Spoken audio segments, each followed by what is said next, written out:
Tell us your thoughts about the organisations that are now putting in place these return to work mandates.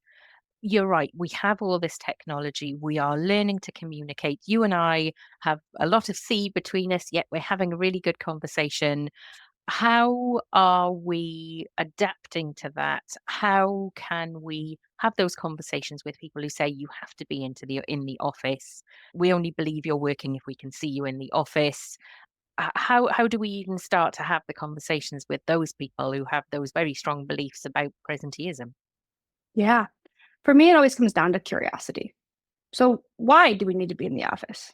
Sometimes it's something very simple and logistic or HR, or because we have another 2 years in our office lease and we have to use it.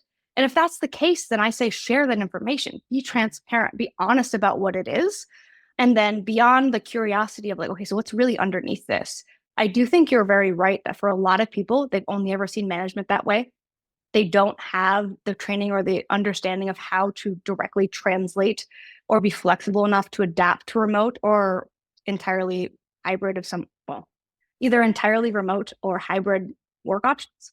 And that's not new for remote work. I mean, if we think about the evolution of the workplace over the last 50 years, from cubicles to open office to lots of distractions to more Zen spaces to the soundtracks we play to co working spaces, I mean, we had changed what our workplace looks like for a very long time. And during each of those changes, we've had to learn how to manage in the new circumstance, the new setting.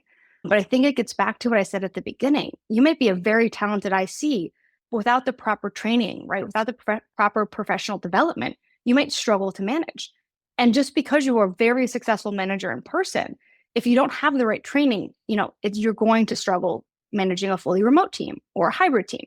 And so I do think whatever we decide, it needs to be values aligned. It should absolutely be influenced by our employees. If we're not talking to them, we're doing ourselves a disservice.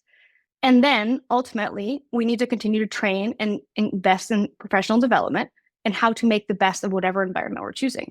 Because I do wholeheartedly believe we can build deeply collaborative, well connected environments that are remote where we do have a strong relationship, but it takes a different skill set and intentionality when we do it virtually than it did in the office. Yeah, I think that's right.